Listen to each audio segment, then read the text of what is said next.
what they are up to at Wateen Telecom. Naeem, Zamindar.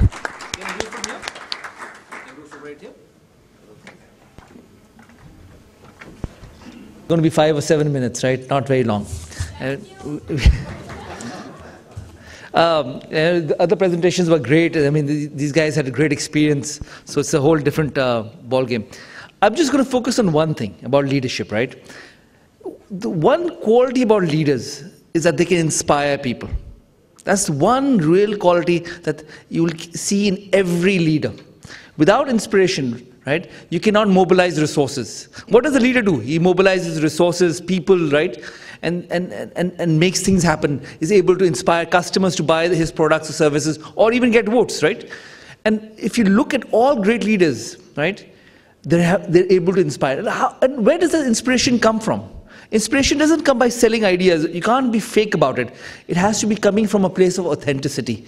It has to be driven by a vision, something that's real. It has to come from real passion. People feel it. It's very tangible, right?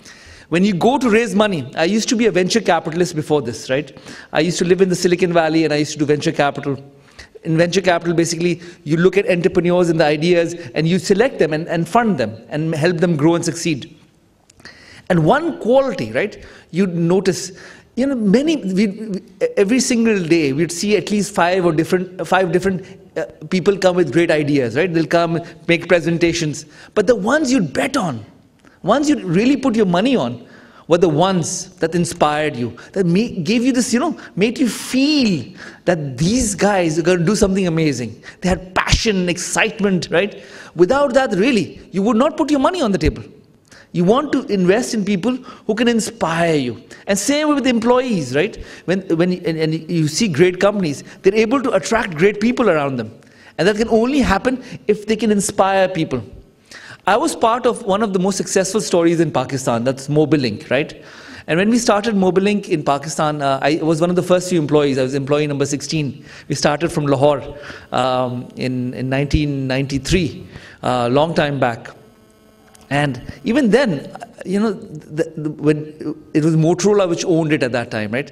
But they were able to inspire. They gave an idea. You know, we will bring about a telecom revolution in Pakistan. We will bridge the telecom opportunity. And that vision sort of excited people. You got a lot of young people behind it, and we made Mobilink into a great success. I actually worked for the first 5 years. Then I went away to Silicon Valley for 5 years, and I came back in 2004. When I came back in 2004, there was the CEO, that time the CEO was my ex-boss, right? So he said, come on. I actually came back to Pakistan to set up a non-profit foundation. It's called The Art of Living. And The Art of Living is also about very similar ideas. It's about meditation, about really finding the energy to connect to your own self, your own inner vision and your own inner power. Humans are amazing creatures. We are incredibly powerful. Most of us are not able to tap into that, right? So I came back with that idea. I was teaching The Art of Living. It's a non-profit foundation. So my boss, ex-boss at that time, he came to my class. He said, you know, this is great. I like what you're doing. But what we can do with telecom, with Mobilink, right, is really take it to every village of Pakistan, bring about a revolution in communication. And suddenly I said, that's a great idea. I dropped what I was doing and I joined him. And that's what we did with Mobilink. From less than 1 million customers, in 5 years' time, we grew to 32 million, right? And because of the initiative that we took, the whole industry started developing. We got a lot of other people to come and invest. Telenor came in, Bharat came in, and just suddenly, from nowhere, right, Pakistan, with less than 2 million users, right, mobile phone users, to over 110 million in between 5 to 7 years, right? And amazing things can happen. Nobody thought that it was possible. It was an idea. And when you follow through with ideas, amazing things happen, right? The power to make things happen comes with it. In meditation, you learn this rule. This is a very important rule that you are responsible for everything. This is an idea, right? That you are responsible for everything that happens, right? Good, bad, right? You're responsible for your actions and inactions also. Somebody throws a banana peel, right? And you don't pick it up. What happens? Are you responsible for somebody falling on it or not? Your inaction, right? And your actions, you are responsible for both of them. So therefore, you're responsible for everything. And there's also a law of physics that every atom in this universe is connected to every other particle. So how you feel affects everything in the world. So in directly or indirectly, it's a large concept, so I'm not going to take time on that, right? But this is an idea. But there's something very simple that comes out of it, right? The more responsibility you take, the more power you have. For example, in any company, who has got more power? For example, the marketing manager or the CEO? The CEO. Now, who has more responsibility? CEO. Now, if this marketing manager starts taking more responsibility, what happens?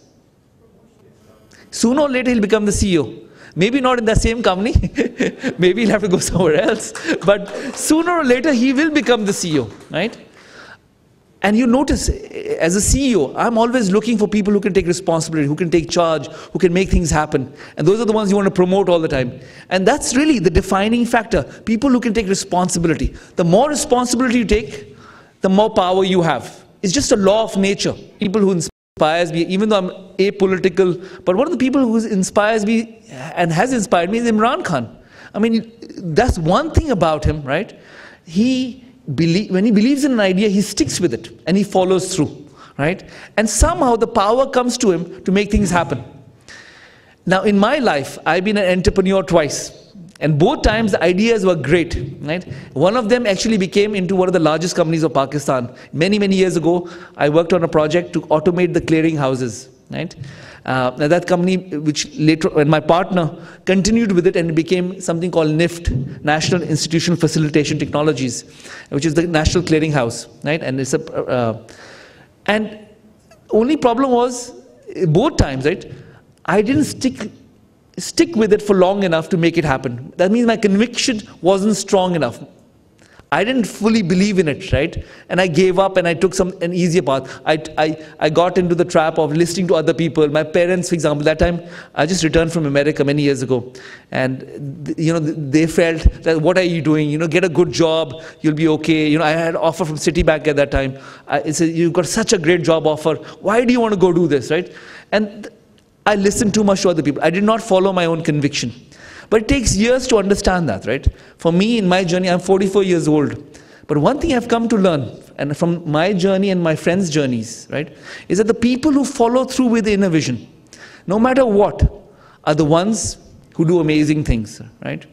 And you see this in your lives. Leadership is about really being passionate and following your heart. This is one thing as a nation we've stopped doing, right? We've disempowered ourselves. It is about taking that power, having that belief. The power will come to you. The power to make things happen will happen. It is just a natural phenomenon. It is just following through with your beliefs. That's the most important thing. Now, I'll talk about Wateen also, right? What are we doing at Wateen? Wateen, as I'm sorry, I forget your name, sir. Sajjad said it's a great company with great assets, right? We have the largest cable TV network in Pakistan. We have the largest broadband network in Pakistan. We have the largest fiber optic network in Pakistan. We've got the system integration capability. It's an amazing company. But it was at the edge of being shut down when I took over, right? It was very close to bankruptcy. It was not a good situation. And the job was to go and turn it around. And the path that I've taken is to really take a much more difficult path, right, than just a simple path of fixing and adjusting things. It was really about changing the culture of the organization to an organization where people, where the 2,000 employees that work there, believe that it's their mission in their life, that they are driven. When you have 2,000 people pushing in the same direction, amazing things can happen. And it's been driven by a vision, right? That we believe that the internet will actually change the world as we know it, right? And through this, we have a vision to enable every Pakistani, man, woman, child, right, with the power of the internet. We know we can bridge the literacy problem. Literacy problem is so easy to solve. And I guarantee you in the next 10 years, we're going to solve it. It's very easy to solve, right? The kind of devices coming through, the new tablets, the new, amazing softwares, amazing know-how and understanding that's being unlocked to be able to transform people and education, right? It's coming through. Same thing with business. What the internet does is empowers you, right? It empowers individual. A boy in Chicha Watni can compete with the boy sitting in Cambridge, right? He can get the same knowledge, the same access to finances, to resources, to whatever he wants to do, to markets even, right?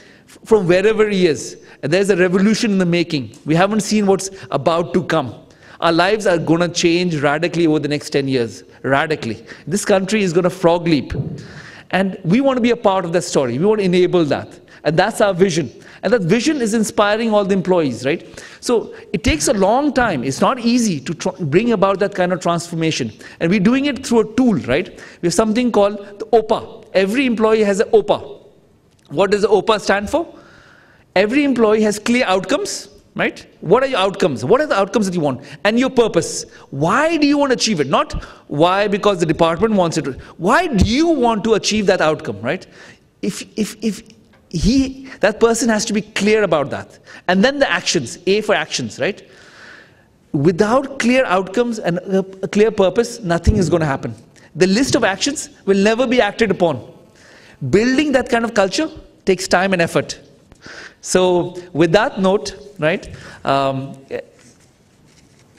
think we're sitting on the verge of a major transformation. This country is a very, very passionate country, but we've suppressed our passion, our belief in ourselves. When you unleash it, amazing things can happen. The tools to enable it are also coming through. The internet, for example, is like a magic wand. That magic wand is going to be available to everyone, right? And it is being available to the farthest reaches of Pakistan. And inshallah, we're going to see a revolution in the making, a revolution that will create. I have a vision that in the next 10, I don't say 25 years even, in 10 years' time, right?